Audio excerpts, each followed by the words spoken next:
Again, CodingPhase.com. Your boy's backing out and did it again one more time. Hey guys, what you guys is up to, man? You know me, I'm doing okay. I'm doing all right. I'm out here enjoying beautiful Florida. It's not sunny today, but it's a good day. I'm just here to hang out with you guys and basically answer whatever questions you guys have. And I want you guys to take, the final ride with me and, a good old Benz, right? Shout out to this little baby, right? We actually going to get rid of this car today. We're actually gonna sell it because we're gonna get something else, something new. But we are gonna miss the, having the actual convertible. It's not bad, right? It was good while it lasted, right? But the truth is that I'm a pickup truck man. I'm a, SUV man. Like I did get to use this for a while, but I barely used it, right? In the last 2 years, I barely drove this car. I bought it pretty much with, very low miles. And in 3 years, I only put 3,000 miles. So that lets you know I rarely drove this car. So again, I do work from home, right? So when you work from home, you're not driving that much, right? Also, too, my wife already has a car, right? It's a bullshit Honda Pilot, but it gets just the job done, okay? It gets the job done because the kids could beat it up, My wife could beat it up, I could beat it up. You know what I'm saying? So hoopty, right? Which is great for when you have a family and you got little kids that just beating up your seats and all of that. But yeah, man, yeah, take this ride with me. We're gonna have a conversation about everything that we're gonna be doing. Also to answering your questions, whatever questions you might have. So yeah, man, this is the final send off that we're gonna do for this car. We're getting rid of it.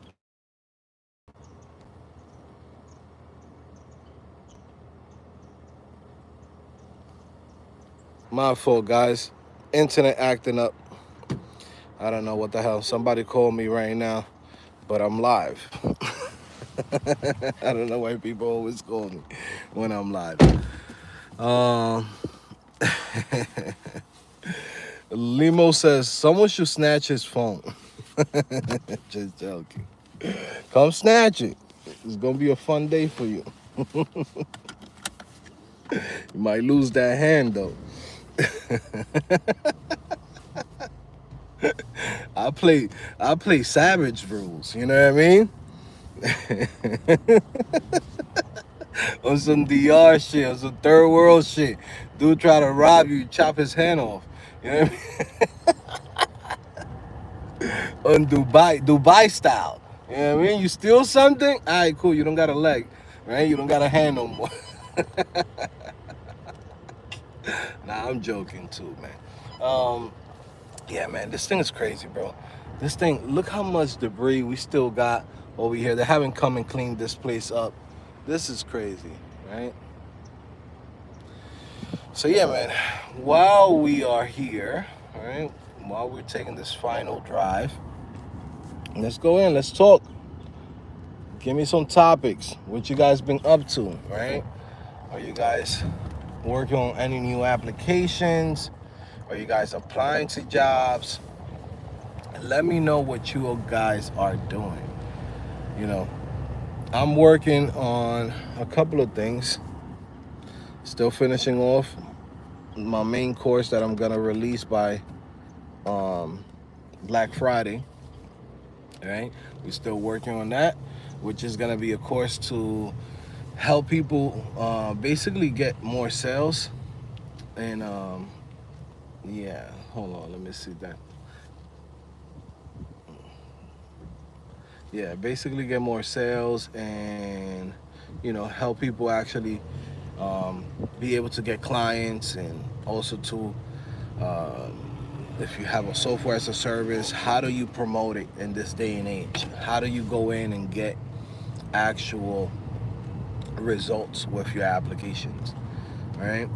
Because if you're not making no money, it don't make no sense. Yeah, so this neighborhood's tore up, bro. Look at all of this. My neighborhood right now, tore up. But they still, they're still fixing stuff. They're still, you know. It's gonna take a little time to recover, but it's all right, guys. We'll be okay in the neighborhood.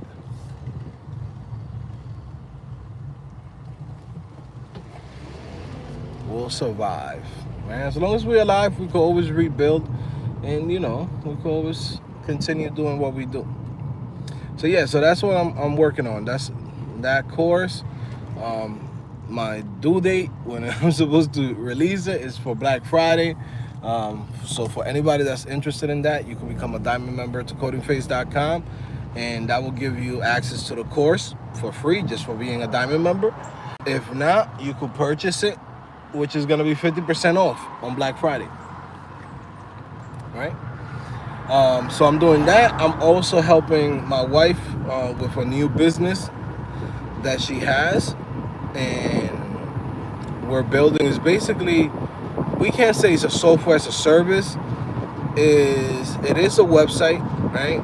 It is a service she's providing, right?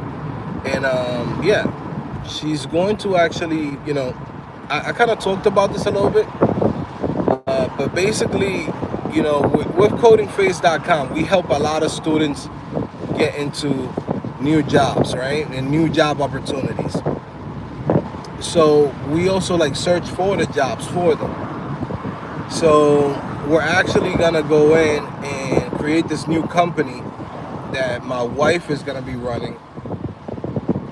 And it's her company, it's not mine. So I'm just setting up the website, setting up, payment processing, building the back end, right? It's built with Laravel, right? And interesting enough, it's built with Vue.js, no React. I decided to go with Vue. But yeah, basically is a service to help jobs. So where we have a curated jobs list. Now my wife is gonna run her own team where she's gonna be helping people find jobs, and it's gonna be something that maybe some of you guys might need. Some of you guys might be interested in it. Yeah, I think it's gonna be a really cool service because it does make a difference, right? It really does make a difference. A lot of times people are looking for jobs and don't know where to apply, what type of jobs they should apply to. So the website is basically for helping people find their entry-level job positions. And basically the jobs are given to you, you have a team that goes in, vets all the different jobs that's out there, finds the best job opportunities for you, and gives you those jobs so you can actually go in and apply and get hired. Right? It's been a game changer for me at CodingPhase doing that for my students. My wife been also too helping out with that, and she said, hey, we could actually do this for other people too, not just developers.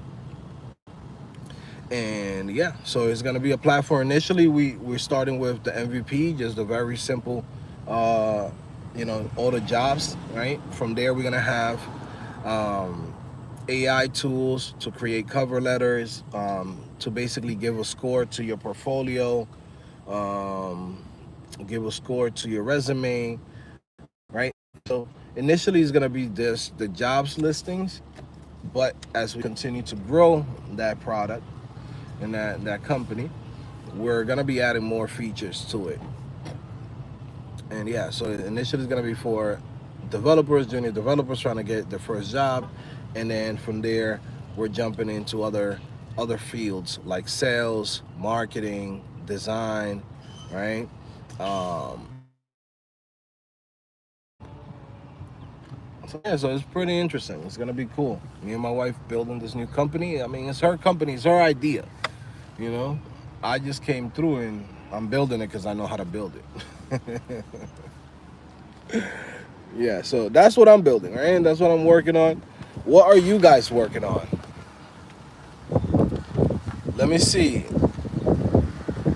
Shout out to everybody in here. Let me see everybody. I see Ice T Beauty, Kyle Smith, Goku LS. Let me see Mike Lee, what it do, Donovan. Let me see, time for something new, nothing wrong with that. I see Beauty says. Uh, Taryn says, how are you, dear? I'm fine. I'm fine, dear. Let me see Paris Johnson. What's up, chat? What's up, Joe? Let me see. Stanislav says, Joe, how much in demand can e-commerce data analytics be as a monthly service for e-commerce businesses?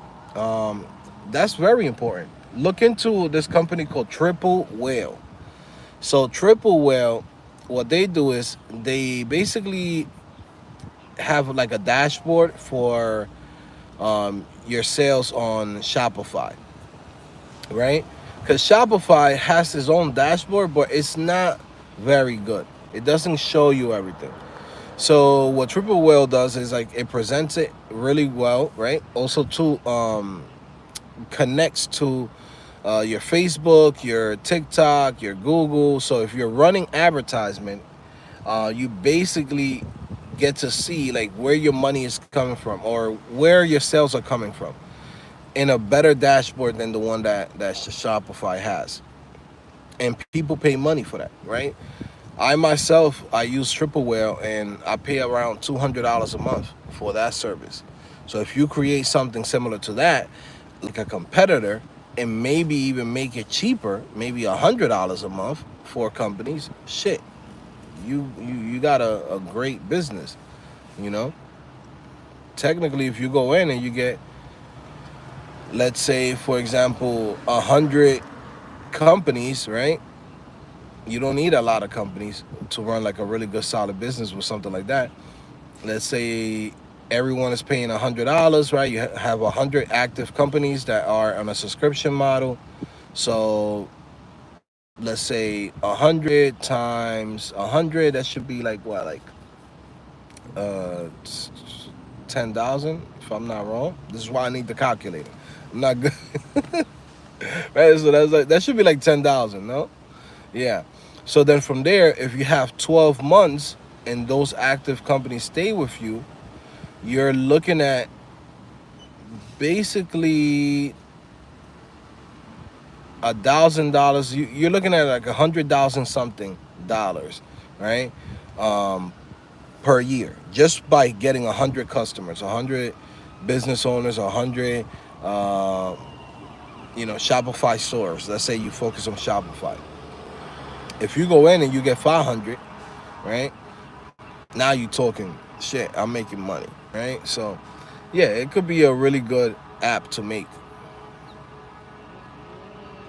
But you just gotta look. You gotta look into, privacy. You gotta look into making everything secure. I mean, look at what happened to this guy, Mark Liu. Mark Liu. He has a analytics product that he launched recently, and people found a whole bunch of bugs in his code, and people could go in and get users IDs and how much sales they got, like crazy amount of data, right? So you have to pay attention. Those type of apps are not for beginners. I always say that. That's why I don't go into those type of apps, because it's not that there's not profit in there, but you actually need a team, and you might need like a legal counsel. Like, you need legal counsel to see like what you can actually run. Can you run that type of application in Europe? What are the rules behind it? Europe is a whole different freaking ball game. They come out with a bunch of stupid regulations that just mess up the whole internet, to be honest with you. Like, they fuck up everything, right? Then you got VAT tax, you got a bunch of shit. So you gotta know, where your strengths are, right? You could go in and take the challenge, but I personally, I always go for things that I'm comfortable doing and that I know about. I don't try to go in and create shit that I have no idea about that industry. I have no idea how I'm gonna market that application. I have no idea how expensive it's gonna be to get the customers, right? So, because you charging most of those apps, they charge like $100, right? Because it's something that brings a lot of value to a business. But remember this: you also have a lot of competition. If you decide to go in and do like pay per click or Facebook ads, you're talking about shit $80 a click. You get what I'm saying? So you need deep pockets to get into that game.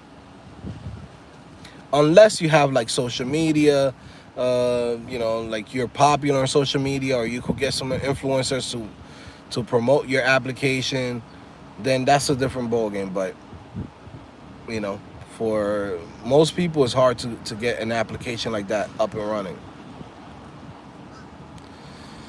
Let me see.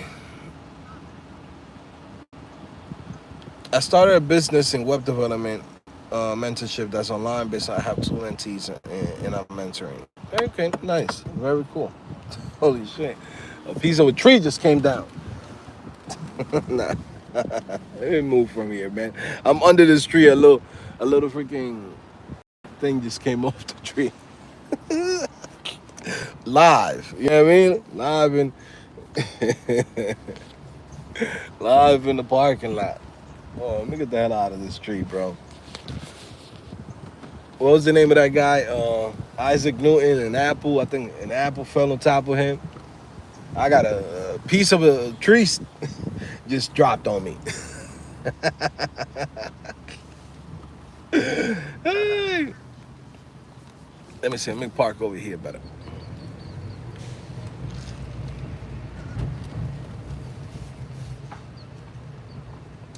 So yeah, man, I'm getting rid of this car. I'm gonna miss it. To be honest with you, I'm starting to like kind of. I don't know if I'm gonna regret it or I don't know, man.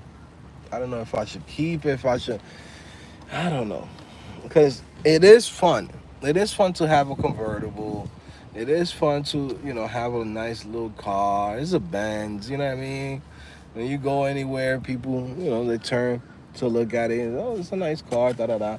Especially when you got the top down. But the truth is that I don't use it. Right? I don't use it. And just like any car, you know, the shit is depreciating, just like any freaking car. And I'm like, man, do I just keep it and be like one of those motherfuckers that go in and have a car for mad long? I know myself. I'm already getting the itch. I'm already itching for a new car. So at the same time, I'm like, I'm not gonna be paying a car that I don't use. Makes no sense. I should get a car that I use all the time. Because I bought this to have fun, to go out and all this stuff, but then at the same time, I got a family, man. I got 4 kids. Crazy saying that shit. Crazy that shit coming out of my mouth. I got 4 kids. Yeah, I got 4 kids. I got 3 little kids and a baby. So, you know, when I go out with them. It's not like I'm outside. It's not like I'm, back in the days where I just, go to the club or go to the spa or hang out with my friends. No, I'm a family man now. You know what I mean? So wherever I go, I want to bring my kids, right? And this car doesn't make sense for me to bring my kids. Only when I drive them, we drive like around the neighborhood and stuff like that with the top down. I put the kids in the back. But yeah, now I'm like, okay, we got to get rid of this fucking car. I should have got rid of it last year, right? Because I knew I wasn't using it. Now I'm like, I kept it long enough where, it's depreciating. And I'm like, I might as well get rid of it now and buy something else. You know what I'm saying? And shit, I don't even want to, I'll give you guys a little story time, right? So y'all remember I had the GLS, right? Big Body Benz 2020. I had that joint when it first came out, right? Call it the baby Maybach, right? I had that joint.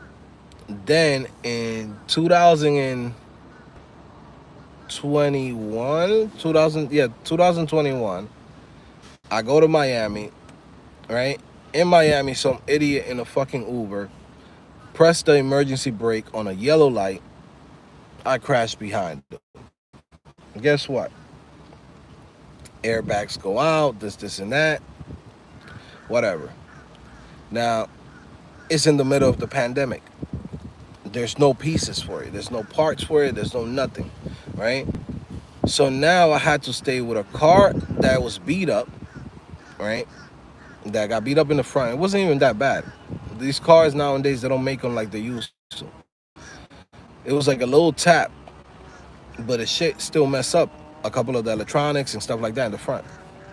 Now, I was paying like $1,400 or something like $1,500 for the car. And then my insurance skyrocketed because this fucking, I think there was scammers. I think those people, they were scammers. I'm almost sure, but I can't say positive, right? Because I don't know if you guys seen that video where there's like a family of like some random Ecuadorians, like they go in and the girl's driving I think a BMW or a Benz, and they press the hard brake in the middle of the highway, and then the girl actually had time to stop it, and what they did was they went in and pressed reverse to still slam into her, so they could call the insurance and do all this fraud. Guess what? I believe that shit happened to me in 2021 because there's no reason why that guy would have pressed the fucking emergency brake in a fucking yellow light like that, right? It was like, I don't know. It was fucking ridiculous. I was like, yo, this shit can't be real. I just bought this car. Too. I don't even have a full year with it. What? Boom. I have the car under my business. So when I guess they're legal, attorneys, because in Miami, that's a whole big scam over there. It's a bunch of motherfuckers that don't like to work, that love to sue other people. They go in and they sue my insurance, and they're like, oh my God, my neck, my back, my pussy and my crack, right? And they're like, yo, everybody hurt now when everybody's fucking good. But they acting like they were hurt or some shit. And I'm like, yo, I can't believe this shit. Fast forward, they got my insurance for $300,000. I'm telling you. Yes, $300,000 for a tap in the back of a fucking car, right? He could open his trunk. You know how when it's a bad accident, you can't even open your trunk, you can't do nothing. Dude could open his trunk, everything's fucking fine. They had no problems, nothing wrong with his fucking car. He could fucking drive, he could do whatever he wants, right? The Benz, they have the system now that if, like, let's say one of your airbags go off, them shits don't even turn on no more. The car don't even move, right? So my shit was the one that got fucked up. So whatever, Geico pays all of this fucking people. They got my insurance for $300,000, and people will say, well, it's the insurance that paid. No, you pay for it, because guess what?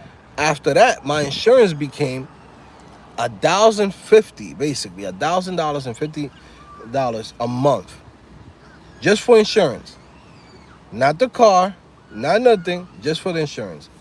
So fast forward, I say I gotta get rid of this fucking car now because these motherfuckers they fucked my whole insurance game up. I was paying $200, $800 increase. That shit is crazy, right? $850 increase. So then from there, I go in. I don't know why I got in my head I want to get myself a convertible, and I want to buy a convertible. Not lease it. I want to buy it. I have no idea why the fuck I wanted to do that. Fast forward, I was supposed to get the S class.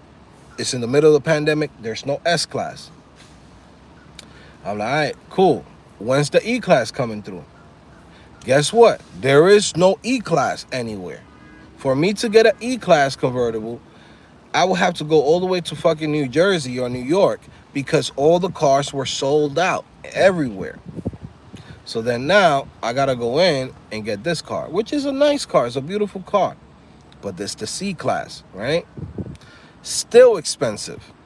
still fucking expensive in the middle of the pandemic, right? It's like it got like an extra $10,000-$15,000 increase, from the original price. But I mean, it is fully equipped and got the whole shebang, right? Whatever. I wanted to get the AMG one, but the AMG one is fucking sold out everywhere. Whatever. I go in, I'm like, okay, I got my GLS, I want to get rid of it. And I go in and I say, no, they told me, hey man, look, this car, you already have an accident on it. You might as well just keep it. And then from there, you could go in and get another one. We'll give you another one. No down payment or nothing. You get a brand new one. You just finish off paying the, other year and a half that you have left on this. For whatever reason, sometimes you do dumb shit that in the long term, you regret.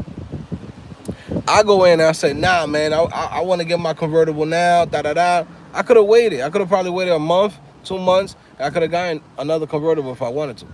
Or waited the whole year and a half left and whatever. But I was paying so much in insurance that it just didn't make sense. Like, when I looked at it, at the total payments of insurance and the car, I was like, it don't make no fucking sense for me to stay with this car. So I go in and I trade that car for this car.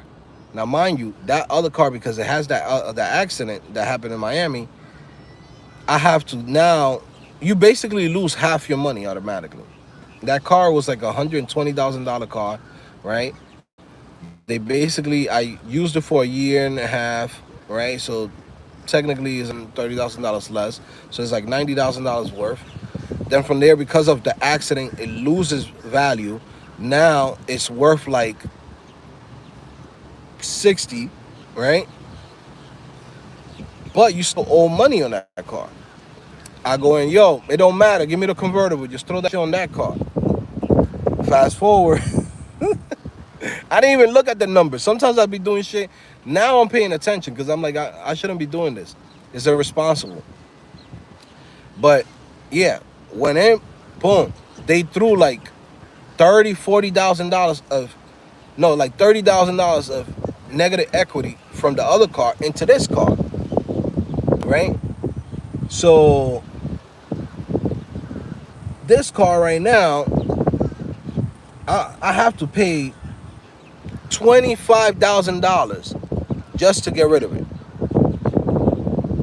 So no matter what, all that bullshit that I fucking did with that other car, the same amount of money that I was gonna have to pay in the long term, that 1 year and a half, which was around like $50,000 to keep it with the insurance that I had and all the stuff, I still have to pay the same shit.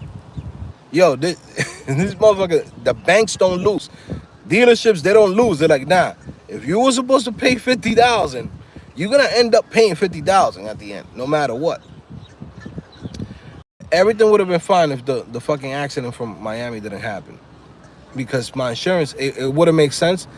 I would have still paid it, and I would have probably kept the other car. But it was just the insurance got fucking ridiculous. I needed to get the hell out of Geico. I needed to get the fuck out of there, and also to get rid of that car because you can't pay $1,000 on a fucking regular. I don't have a Lamborghini. You know what I'm saying? If I wanted to get a Lamborghini, I could have gotten a Lamborghini, but I'm not gonna pay Lamborghini insurance price on a fucking SUV. That don't make no sense. So yeah, so we got rid of it, and yeah, now I'm gonna go in. We're gonna sell this fucking car.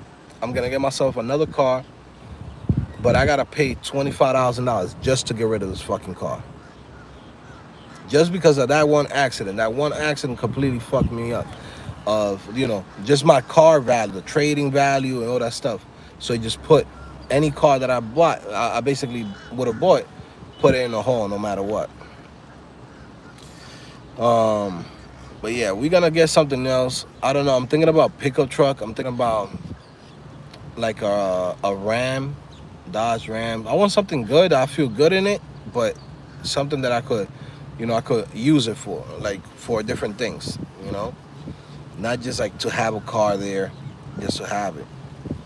So yeah, that was like a little quick story time.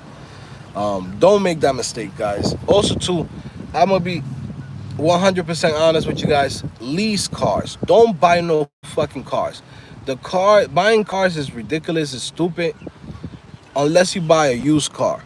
If you go in and you say, well, I'm gonna buy, I don't know, I'm gonna buy myself even this car, right? This car brand new is $80,000 with everything on it and everything at the time, right? If I wanted to buy this car today, I could probably buy it, probably for 30,000. So makes no sense to go in and buy a car brand new when you could just go in and say, well, I'll buy the same car 2 3 years older and buy it brand new, buy it used. Once somebody else ate up the fucking negative equity. Now the best is really, instead of even doing that, is if you want to have a brand new car every 2 3 years, is just lease. Just lease your cars. Don't buy it. Coming from where I come from, people say, "Oh, you don't. That's not your car. You don't really own it." You don't need to own a fucking car. Nobody that has money really owns their fucking cars. Most people that got money and they're not here throwing their money away and they know how to move, they don't buy the car. They lease it. They use it for a year, 2 years, 3 years at the most, and then from there, give it back and get a brand new car.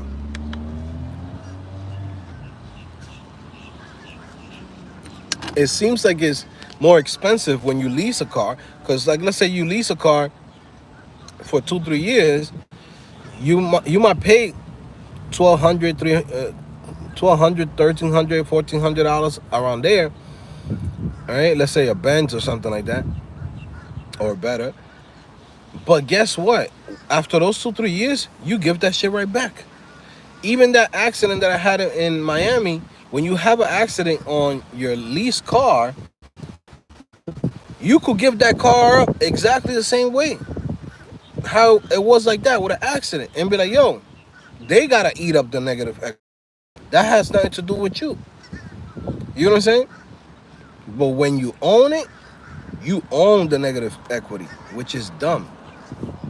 Because sometimes you want to be like, I own it. That fuck owning it. And be like, yo, this is a car that I use. That's it. Now, if you want to buy a car used. You know, buy a car used, like 3 4 years old. You know, under 50,000 miles, and that's it. You know. Shout out to everybody in here. Let's see what topics you got. Let's see. Yusuf says, hi, do you think boom, let me see. Hi, do you think I have a chance if I only put 3 projects on my portfolio, in a portfolio blueprint? How much time would it take to spend 4 hours daily? Thanks a lot. 3 of the projects in the portfolio blueprint. Yes, you can definitely do it. A lot of times people think you gotta have a bunch of projects. You don't need a lot of projects. You just need solid projects that show that you can do the job. You get what I'm saying? Like, I see people go in and do 20 different full stack application projects that they do on YouTube, and then they put all of that bullshit inside of a portfolio. No one has time to look at 20 projects. Show me your 3 to 6 best projects, and that's it. That are exactly what I need you to do on the job. That's it. Nothing more, nothing less. You know? Let me see. Hara says, I ended someone doing 80 and dude slapped his bumper back on and drove off. That's nice.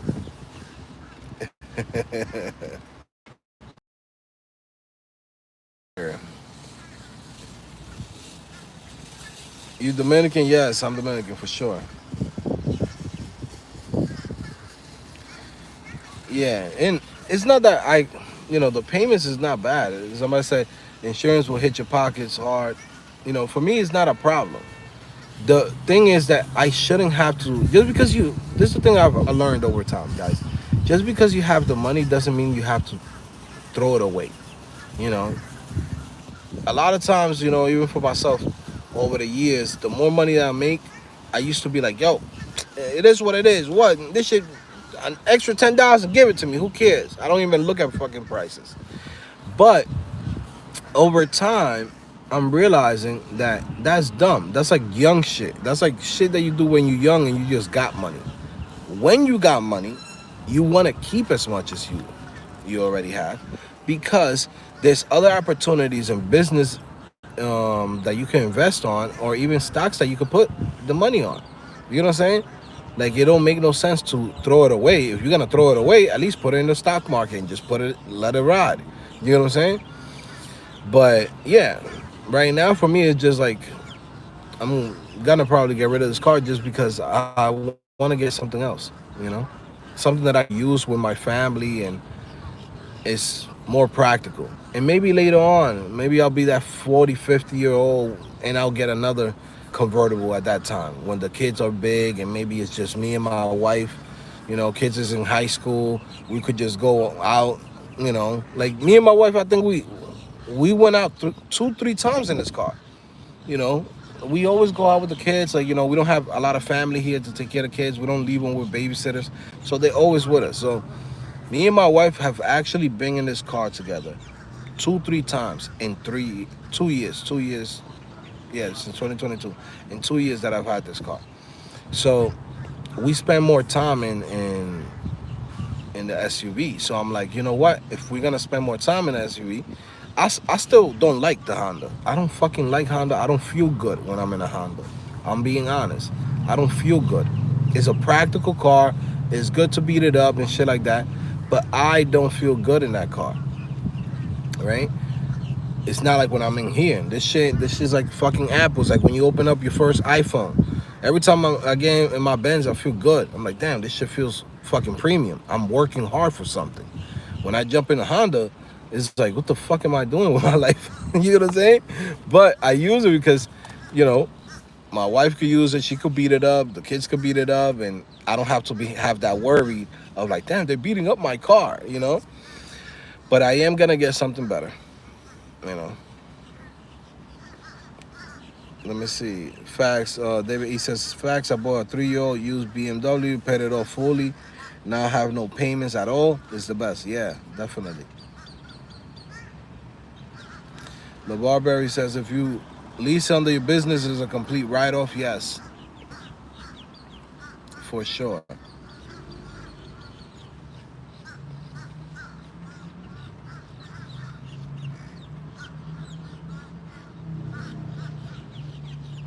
Elijah says, Montenegro says, don't you have to have paid enough taxes to benefit from the write-off though? No, the way how it works is like this. Let's say you earn $200,000, right? Let's say your business earns $200,000, right? Let's keep it simple, $100,000, right? You have a car that you're leasing under your business, right? And you use that for majority for business trips, right? So when you go in and you pay off, let's say $14,000, $15,000 a year, then now you could write that off as an expense. So instead of you earning $100,000, you're getting taxed on $85,000. Not the full 100 that you made, only 85. This is the same thing how, you know, when someone buys a car or buys a cell phone or buys a computer, if you don't have a business, you're missing out on most of the tax benefits, because technically you're paying after tax, meaning that you already, let's say you earn 100,000, then they take taxes out of you from your job, let's say $30,000, and now you're using your, let's say $70,000 of whatever is left that you have in your pocket to buy the things that you need to do work, to, you know, to travel, to, you know, for your car, for your freaking cell phone, this and that. Like right now, this sale that I'm about to do for this car, because this is under my business, right? And I do use it for business use. Like right now, I'm in my car doing a live stream, right? This is part of business, right? Guess what? That sale that we're gonna do for this car is gonna be a complete write-off, right? A complete write-off, right? So right now, I'm getting 35,000 for the trade, right? I gotta pay $25,000 more to completely just get rid of it, have no more payments, have no more nothing. That whole shit is gonna get written off. So let's say, for example, if I was gonna say this year make 500K, right? Automatically 50K is gone. Now I'm getting taxed on 450, not 500. You get what I'm saying? Same thing with, all the equipment, all the shit that I use, all the stuff that I have, right? I go in and write shit off. You know what I'm saying? And then whatever's left at the end, hopefully you can bring it down to as much as you can, right? Then from there, then you pay taxes on that.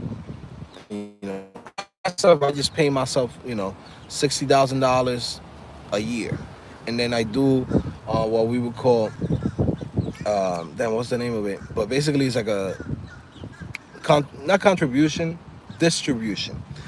You do a distribution to yourself. So every year, right? Even if my company makes X amount of dollars, I just pay myself 60,000. Need money, then I go in and do a personal distribution to the CEO, who's me, right? So that way, I get the tax benefits that I'm supposed to get, right? At the end of the year, most of the time, I use around $200,000. People be like, "Oh, how much do you?" I just spent like 180, 190, right? And that's not much, which is actually good. And then I could go in, keep as much money in business, and also to just pay myself a decent salary. All right. Also, too, all of the accounts are in high yield savings accounts. So basically, every year, even if I keep the money in there, I'm making 5% back on everything. So if there's $1 million in an account, that's $50,000 going into the account every year. Again, you get what I'm saying? There's ways that you got to learn how to move out here. You know what I'm saying? Like, I could be a bum. I could go in and be like, "Yo, I'm not doing shit." Like, if I wanted to just be like, "Yo, I want to live on $50,000 salary," I could live on 50,000 salary. Just go in, not do shit, and go in, just live off what I have already in my accounts, and just leave it there. You know, that's how you got to move, guys. And for now, like for me, what I'm doing is a lot is, you know, doing the Roth IRA. I'm doing a mixture between Roth IRA for me, right? Um, and doing for my wife a traditional IRA for tax purposes. So I'll pay her. She goes in, puts max out her traditional IRA. That's like a saving. I consider that shit like a savings for when we're like 60 something years old. You get what I'm saying? You got to work as a team, man. If you out here and you gotta be married, you gotta learn how to move. There's a show on Netflix. I want all of you guys to go in and go watch it. It's called How to Get Rich, right? Or yeah, search How to Get Rich on Netflix. It basically shows you all the different ways that you can actually go in and save your money, be financially stable, and also too, you're gonna see examples of people that some earn $50,000 and they barely surviving. Some people making 200,000 and they barely surviving. So you could see how doing bad decisions can really fuck you up in the long run. But yeah, definitely go check it out.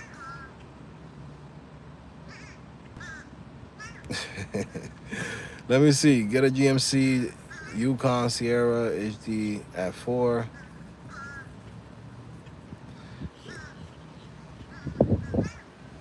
Do lease agreements cover maintenance? It can. Like, it can cover the maintenance. Like, When I had a lease before, everything was in the lease. You go in and say, hey man, everything's included. The only thing that's not included is tires and things like that.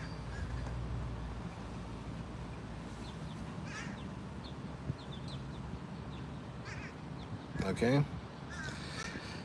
Let me see. Reading through here, somebody says, Kenny Shaker says, "You Dominican?" Yes, sir. Dominican, 100%. You know.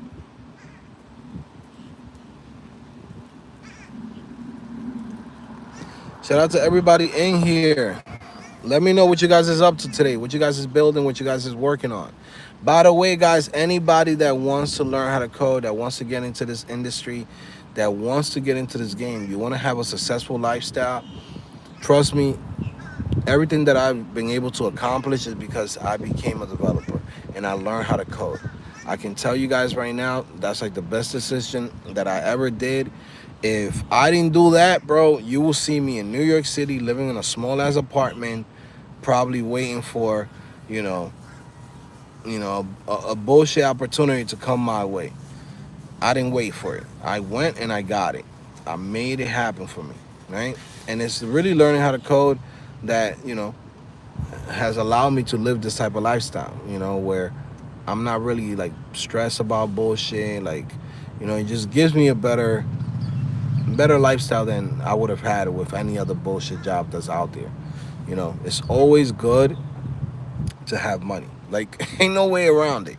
And the way how you do it is you gotta learn skills that you can bring value to companies. You know, Sometimes people say, well, man, I'm working at this job, but how much value are you bringing to that company, right? Like somebody right now that works at McDonald's, right?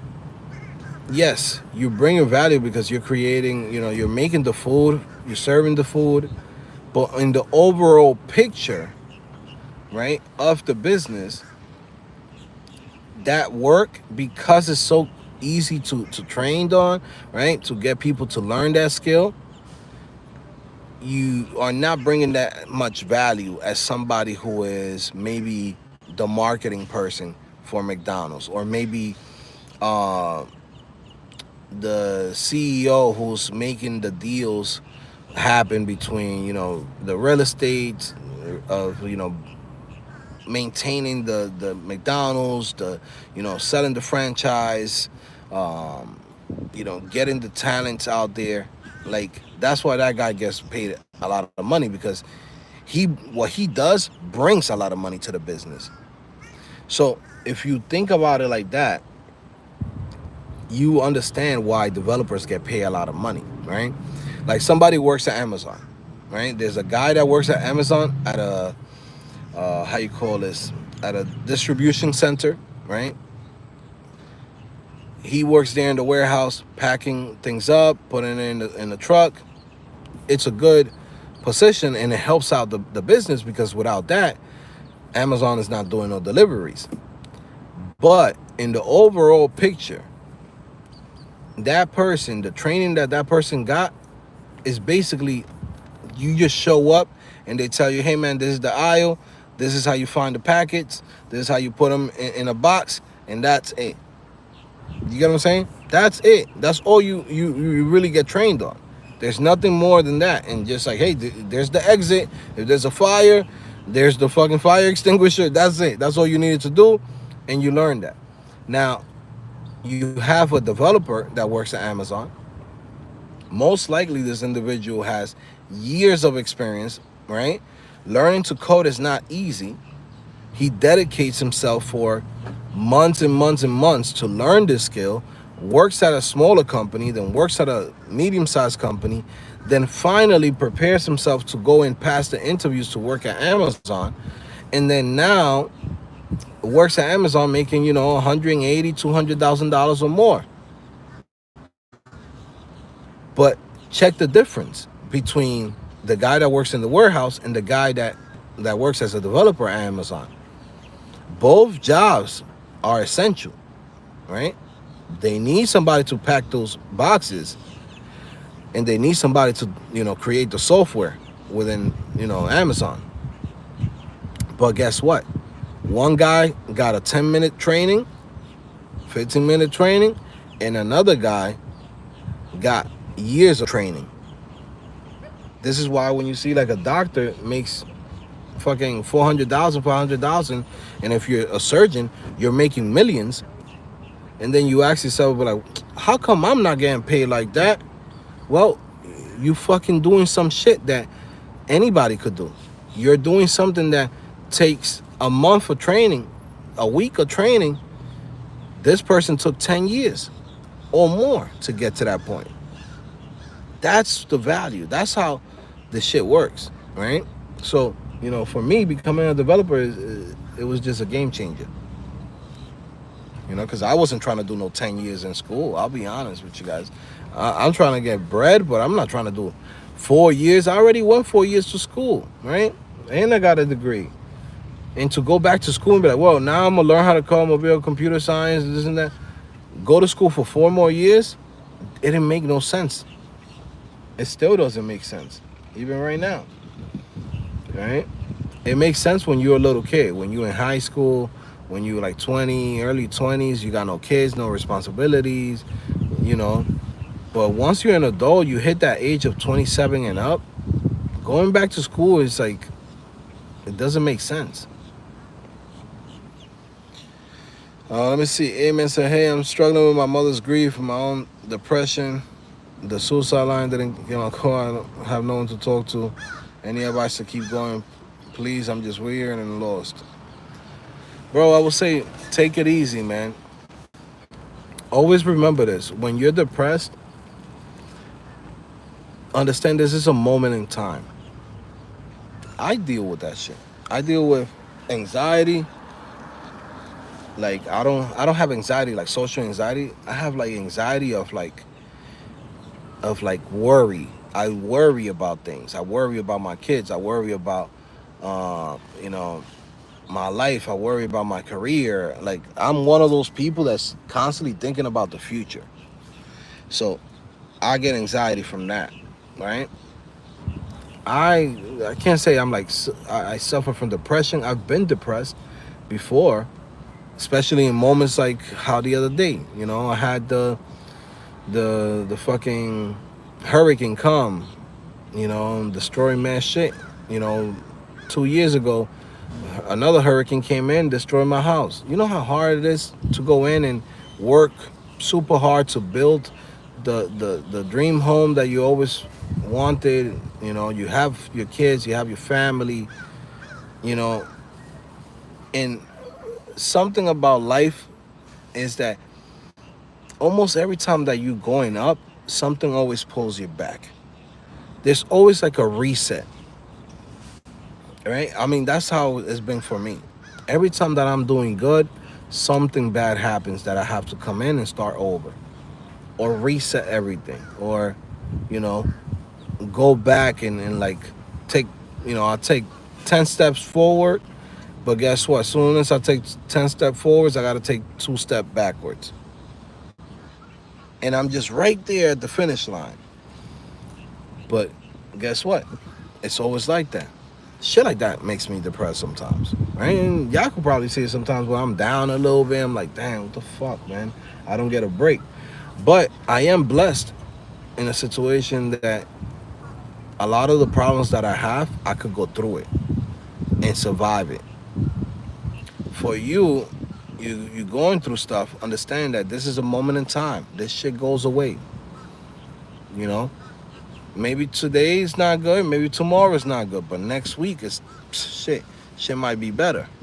So if you go and do something that you don't want to do, trust me, everybody that sees the final moment, they want to take it back. Because there's no other place after that. There's, it's whatever you want to believe in, but the way how I look at it is like if I kill a cockroach or I cut a tree, where do they go? That's life too. When you go in, you cut a flower and nothing else comes out of that shit, where does that flower go? So that's what you got to think about. You only got this chance in life. You're living it. right? And enjoy it. It seems hard, it seems annoying, all the shit that always happens, but that's how life is. Think about it like this: we're just animals. To be honest with you, we're just animals that are a little bit smarter than most. But you think a deer, you know, what they call that, kazeel or some shit like that, in Africa, just drinking water and trying to fucking drink some water, and there's a lion nearby, and he's just trying to drink. But guess what? Not only does he have to worry about the lion coming after him, there's a fucking crocodile right there. You think he has it easy every day? His life is easy? No. How about a dog that's walking around, in the neighborhood? Ribs is showing. Nobody give him food. Everywhere he goes, people kick him. You think that dog having a good day? He having a good life? Oh. So when you think about shit like that, right? The problems that you might have, they're not as bad. So always think about this, that this is a moment in time. You could have a really bad 10-year run. And after a 10-year run, you come in and you have a 20-year run that's good. It's just it's just like that's how life is, man. So don't stress it too much. You know? If you gotta cry it out, cry it out. Shit, I cry all the time. I'm not scared to say it. When I have all these fucking problems and I get really anxiety, I have my moments when I fucking just cry it out. Fucking tears just come down. I miss my little sister who passed away. I fucking hate that my sister couldn't see all the things I got to accomplish. I hate the fact that, even though I'm good, I'm not good enough where I could help all of my family. Right? I want to buy my mom a house. I want to go in and help my dad that lives in Dominican Republic as much as I can. But guess what? I got a family. I got to take care of my family here first before I get to help other people out. I got to secure myself. Because guess what? If I lose everything helping other people out, I don't got a pillow. I am the pillow for everyone. So if the pillow disappears and loses everything, right? What's gonna happen to everybody else? That's the shit that a lot of people don't know. You know, and that's the shit that brings me into tears and get stressed out because I wish I was in a better position to help others. I wish that I was born into a different type of family structure where everybody's good, everybody got a career, everybody doing fucking good. You don't have to send money to somebody else. There's times I want to buy something for myself, I can't even buy it because I gotta go in and take care of so many people. You know what I'm saying? So every day, it's a different shit, bro. That's life. You just gotta go in and understand that when you depressed, when you upset, it's just a moment in time. Same way how you have bad days, there's good days too. Today is I don't know if I can say it's a bad day. It's a semi-bad day, right? I'm about to fucking pay for a car, get rid of this fucking car. I have to get rid of fucking $25,000, right? Which I don't want to do it. I could use that money to put in the stock market. I could go in and put a $25,000 trade and probably make $10,000 back right now. But I gotta get rid of this car. It makes no sense to have it here, depreciating, and I don't use it. Sell it, boom, buy another car that I get to use. And then what's funny? That after I get rid of this car, I'm gonna be upset because I'm like, damn, I miss having the sunroof down. Damn, I miss going this and that. Right? Now I got this pickup truck and I can't even park it the same way how I used to park my convertible. Because it's always like that. Every time you want something new, then you kind of miss the old shit that you had. So yeah, that's just how life is, bro. DJ Super says, how's it going, CodingPhase? Fam, what's going on, bro? Renee says, working on projects for my Shopify dev portfolio. Slowly but surely, I've been applying for freelance jobs on Upwork. Nice.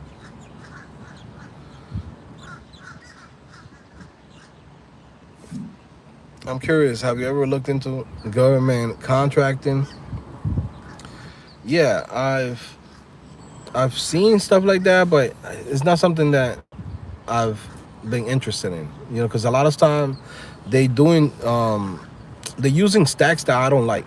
To be honest with you, a lot of times they use like .NET. A lot of times they might be using Drupal. I'm not a big Drupal fan, right? I know it's good, and there's opportunities with it. Same thing with .NET and Java, but it's just not my thing. Let me see. Magnet says, "Yep, we're here and for a good time and not a long time." Yep. Casey Me says, "Yo, I'm always worried about my future nowadays. It's about study time and building a decent portfolio with 5 kids." Yep. Humans have a million times easier than wild animals. Yep. Let me see. Daniel says, "I haven't been showing up because I've been getting high." Wait, you wait, hold on. Okay. So Daniel says, "I didn't know you." Daniel, funny, yo. Daniel's like, "Yo, I haven't been showing up because I've been getting high. June to September. Got clean in October, back to growing. We deal with shifts in different ways." Yeah, bro. You gotta be fine too, Daniel. You gotta leave the blunt down, bro. So yeah, sorry, I'm not laughing at you. I'm just thinking that the way how I read it, I'm like, wait, what? Daniel getting high? Daniel, like, yo, I've been getting high since fucking June. I'm just getting back. I'm not laughing at you, Daniel. I'm just laughing at the way how I read it. Like that shit's crazy. Yeah, nah, man. You gotta get off that shit. I'll be honest. Even though it's always good to have a little something to relax the mind and chill, um, but you have to you have to make sure that you understand like what you're here for. Like you gotta grind it out. You gotta build the things because it's like I feel like you could always get high, get drunk, do whatever you want later on. Once you already establish yourself. If you feel like you established yourself, then yeah, chill. If you already established, chill, right? But it's like me. I don't chill. I chill, but I don't chill like that because I still don't feel established like how I want to be. You know what I'm saying? There's more work to do, more things to get done. So if you think about it like that, Daniel, you're gonna be fine because you just gotta think about all the shit that you want to accomplish, and being high, drunk, etc. You're losing time that no one's gonna give back to you. And right now you're still young. You're mad young. Like as you get older, you start losing motivation. You start getting more tired. So all the hard work, you gotta do it when you're young. You gotta do it. If you're young and you still got that energy, you gotta go hard, bro. I mean, look, I'm so grateful that I did so much work from 2000 and freaking 11 till now. Well, not even now, but let's say 2011 to like 2022. I did so much work, bro. That was like 10 years. I went hard, like super hard. I was coding like 12 hours, sometimes 16 hours a day. But all of that put me in this situation where I'm at now. I'm not stressing about, who signs up to CodingPhase, who takes my courses, who this and that. Because even if I wasn't to get nobody to come to CodingPhase, I'm already established. I'm good. I don't have to fucking worry about that shit. But imagine you're like 40 something years old and you have kids and you just starting a business at that age. And it's never too late, but there's more stress and more you have less energy than you used to have, right? Like I set myself up in a position where I could chill, even though I don't chill right now. I got 4 more years that I'm gonna continue going hard, as hard as possible, right? By 40, I don't want to do shit. I want to just fucking relax. That's another thing too why One of the main reasons why, I'm doing a lot of stuff that I'm doing now, I'm like completely getting rid of a bunch of bullshit that I don't need. Because right now, like let's say for example, like to maintain everything, to do everything that I have to do, I gotta bring in like $500,000, right? And that's fine because I do have a lot of stuff that I spend, etc. in my business. But my goal by 40 is that all I have to do is bring in $100,000. That's it. That's my goal.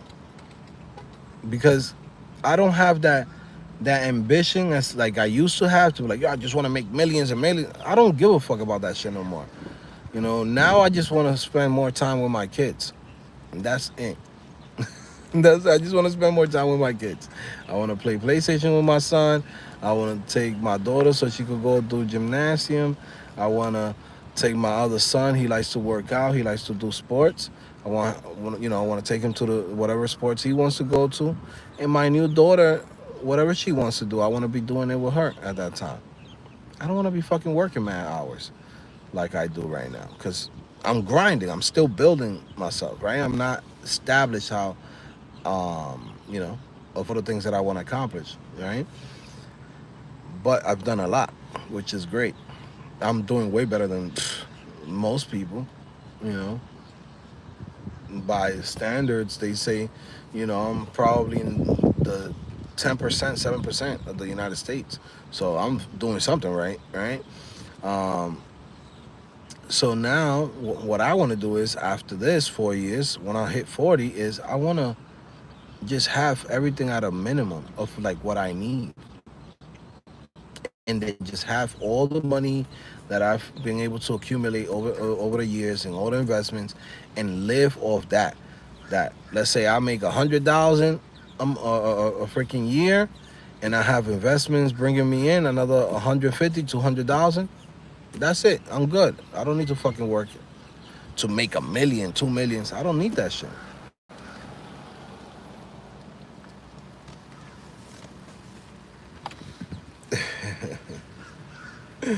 Mark says, if you don't want to get anywhere, vote. Yeah, man.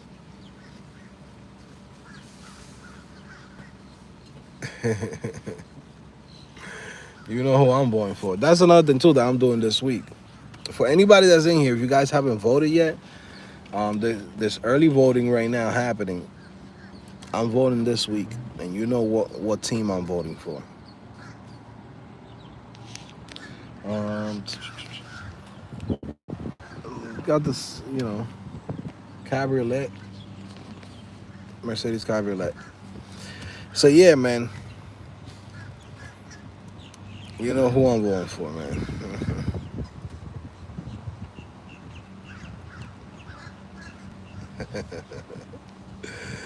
Yeah. Let's see, man. Even though I'll be honest, your boy Trump, man, I'll be honest. I try to help him as much as I can. Like, I try to not help him, but I try to give him grace. Cause all I care about is the policies. But yo, sometimes, bro, they be doing so much dumb shit in the party that is just crazy, bro.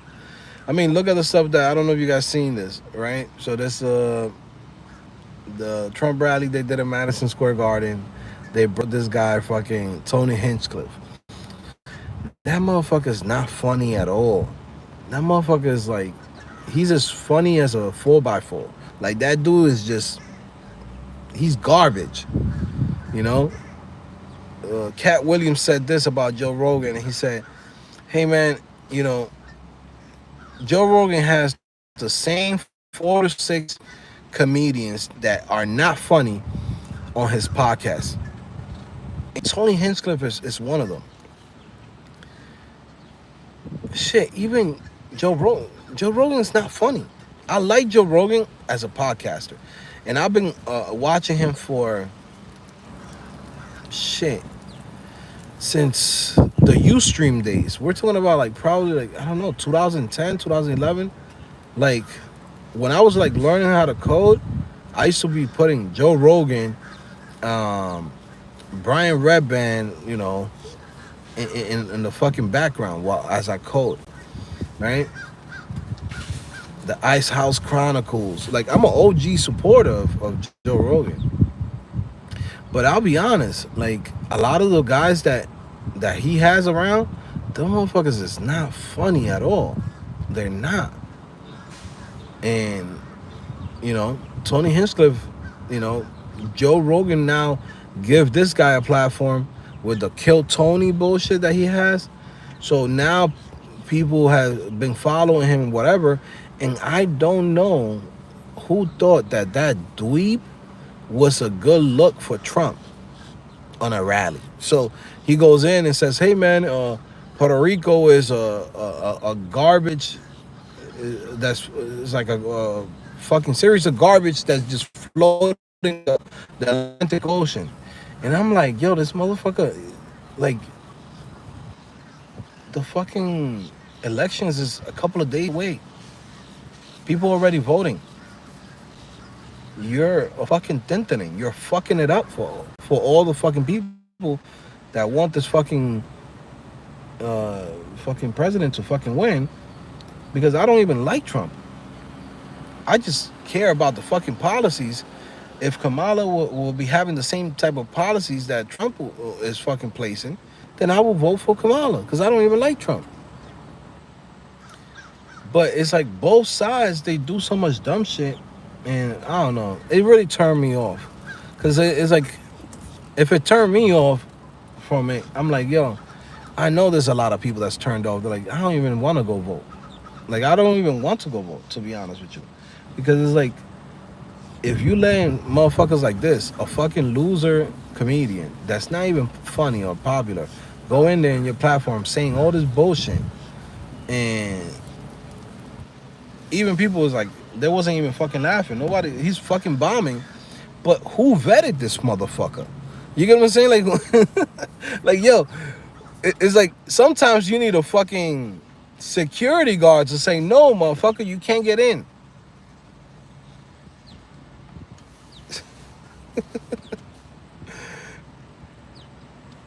Yeah, I don't know about that Kill Tony stuff, man. I just don't think he's a good comedian. I like that they do roast and the Kill Tony, but that's nothing new, right? But I don't think that he's a good comedian, and all the shit that they fucking that he's said. He says a lot of dumb shit. That fucking guy. Look him up. Kill Tony, the Tony Hinchcliffe. He's a fucking tintin. And it just got me upset that they had that motherfucker at a fucking Trump rally because it's like, yo, you're fucking it up now. We basically got the W, but now you going out there and saying dumb shit like you don't do that. I'm gonna see you guys later, man. Yeah, Jose Martinez says, yeah, take care, bro.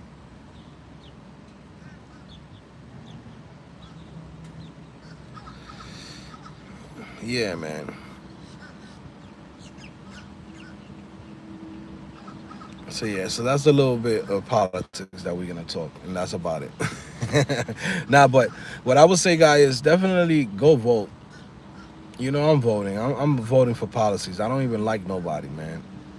But I gotta vote for what's the best for my future and for my kids' future.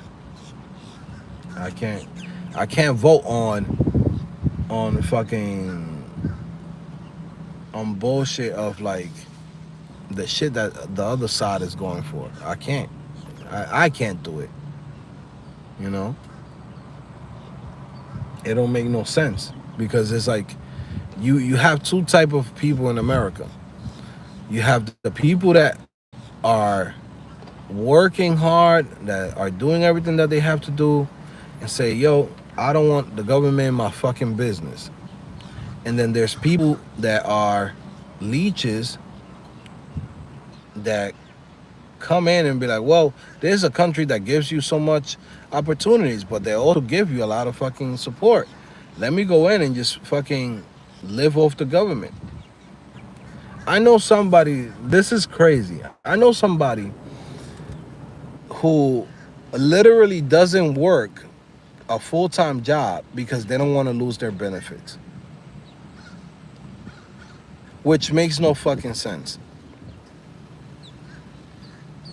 This individual goes in and it's like, yo, if they make more than $45,000 a year, they're gonna lose all their benefits and they're not gonna get their free, free rent paid, all that shit that they fucking give.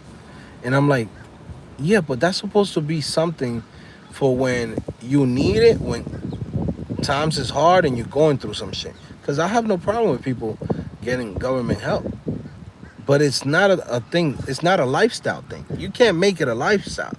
You can't go in and be like, yo, I'm just gonna fucking see how I could go in and get the most benefits without having to do much. Because guess what? That just puts all the pressure on all of us to have to pay for that.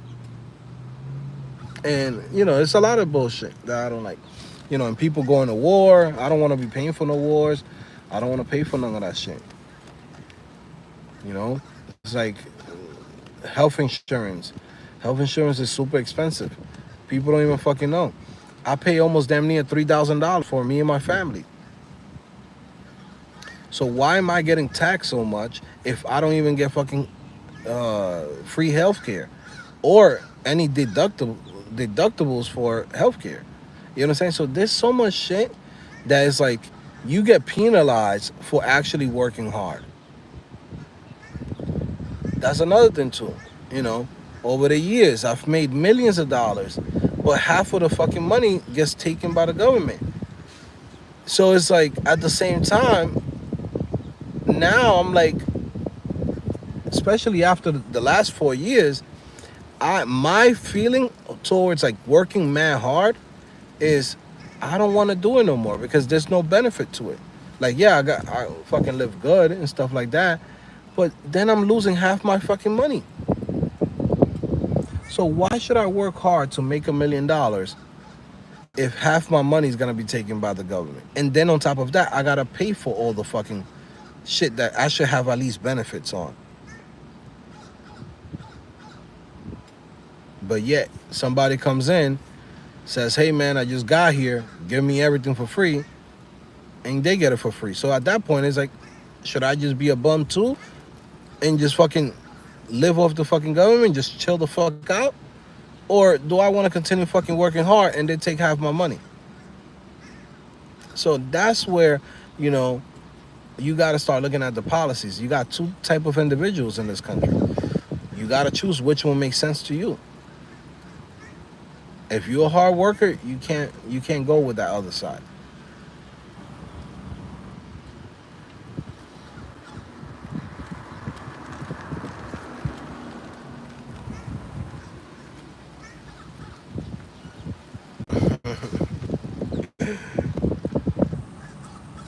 Let me see, just ran through here, voting on Saturday, you gotta go vote. Nice. Little Square says that sounds like a single mother poverty mindset, bro. Straight up. I don't know. I don't know. There's people that I know that literally like, yo, they don't wanna make more than 45,000 because if they do, they're gonna fucking lose their benefits. And I'm like, yeah, but if you can make more and you could keep more, wouldn't you want to do it? Yeah, but then I gotta work more harder when I could get those benefits for free and fucking work less. Like, yo, that's just fucking crazy. So yeah.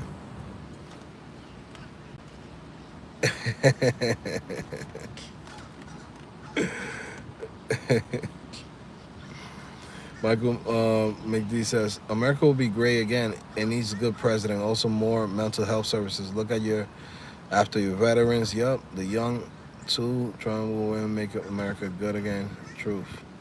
That's what Michael MCD says. John the Geek says I'm just not about the Project 2025 crap. If not for that, maybe. But the plan is Christian version of Sharia law. Ultimately, God will be the one to decide who is best. All we can do is vote. and hope the electoral college picks the one we want. Yeah, you vote for whatever makes sense for you, man. I'm voting for whatever makes sense to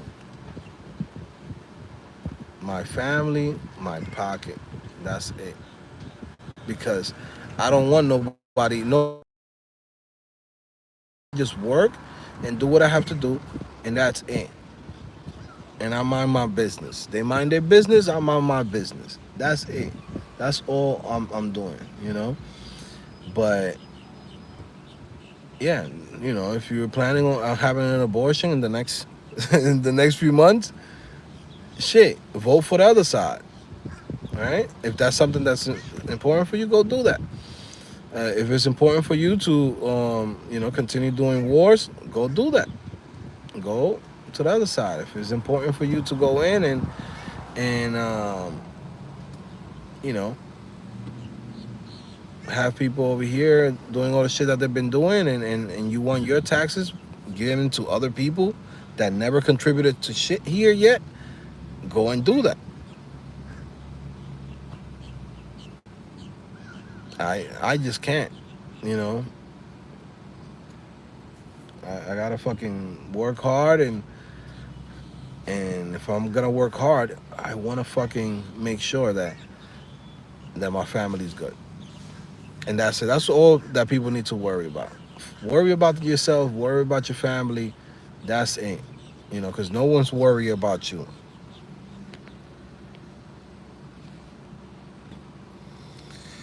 And believe it or not, you know, this idea that somebody's racist or this and that, all this motherfuckers is racist. All of them, and both sides. So at the end of the day, it's like, hey, you're gonna have to vote for the policies, not on who you like, not on who this person looks like. This is, I don't care what somebody look like, what they from, whatever.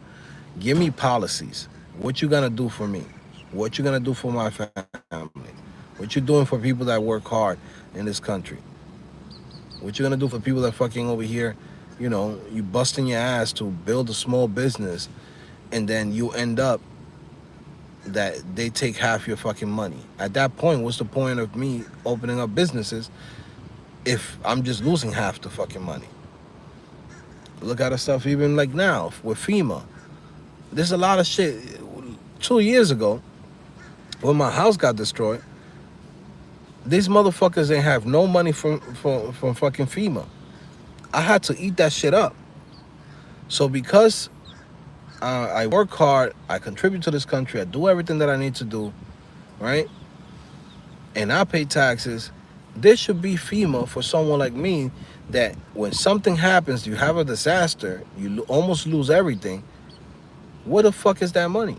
There's people right now in North Carolina and you know, shit here in Tampa and Florida. People lost everything. Where's the money? $750? People in Hawaii lost everything. They didn't get shit. So then what's the point of contributing and paying so much taxes and so much shit when no one is there to help you out? So at that point, let me keep my fucking money, so when shit like this happens and I know I'm here by myself, let me have the bread. Let me have my fucking money. You know what I'm saying? Let me keep my shit. Because bad things happen and you're not gonna help me out, so let me keep my fucking money, so when bad shit happens, I don't need you. You know, so that's the world that we live in. Yeah, same with people in Hawaii. People lost everything in Hawaii, a whole fucking town. And then people wash their hands. Man, it's crazy, y'all. Here in Florida, I'll be honest, man, the baddies be crazy, man. I just came out the car real quick. A little something gave me a little smile. Like, all right, man, I'll smile back. I'm married, but shit, ain't nothing wrong with a little flirt.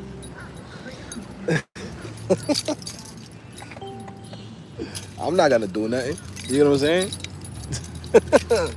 I don't do shit. That's what I be telling my wife. My wife like, yo, you You're the luckiest woman in the world. I don't do no dirt. I don't do nothing. Since we got together, I never cheated on my wife. Never did anything with nobody else. But shit, it feels good when you still, you still pull a little something and be like, damn, I still got it. I ain't got to do much. Yeah, shout out to everybody in here, man. I like to crack some jokes. But yeah, man, this parking lot is, I don't know what's going on. I had to come out the car. Shit, the baddie alerts is going off right now. Like, bam, bam, baddie, baddie. What the fuck is going on? What is going on in this parking lot right now? Yeah, man.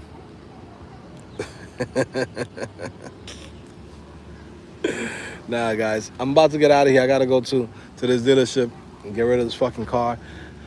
I'll let you guys know what I buy. I'll do a video showing you guys what I got for um, in the trade. But yeah, I'm probably gonna, I don't know, I'm not gonna buy a new car. I lease a car so I could get another one, a new one in 2 years. Or if I do decide, if I see something good, I'll buy something used, cash. But I'm not buying no new cars.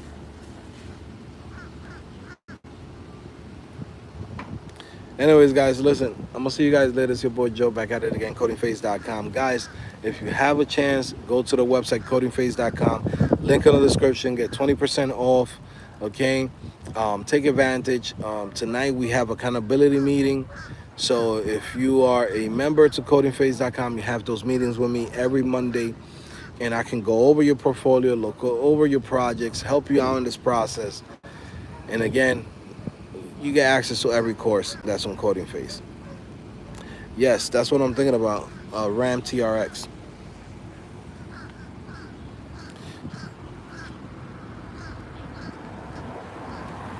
Yeah, but that's the thing. Zerontus says leasing ain't that easy. Here's a bunch of catches like mileage, limits.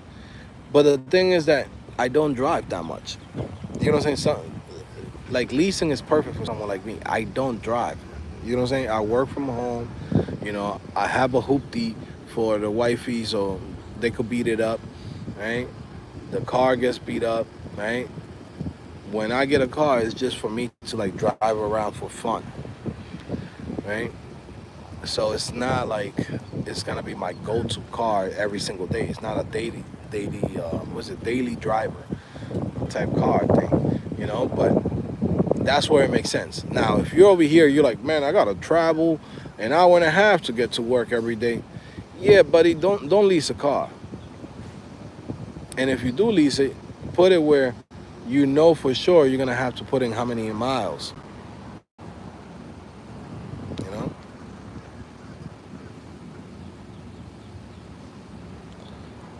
Anyways, guys, I'm gonna see you guys later. It's your boy Joe back at it again, CodingPhase.com. I love you guys. Thank you for hanging out with me.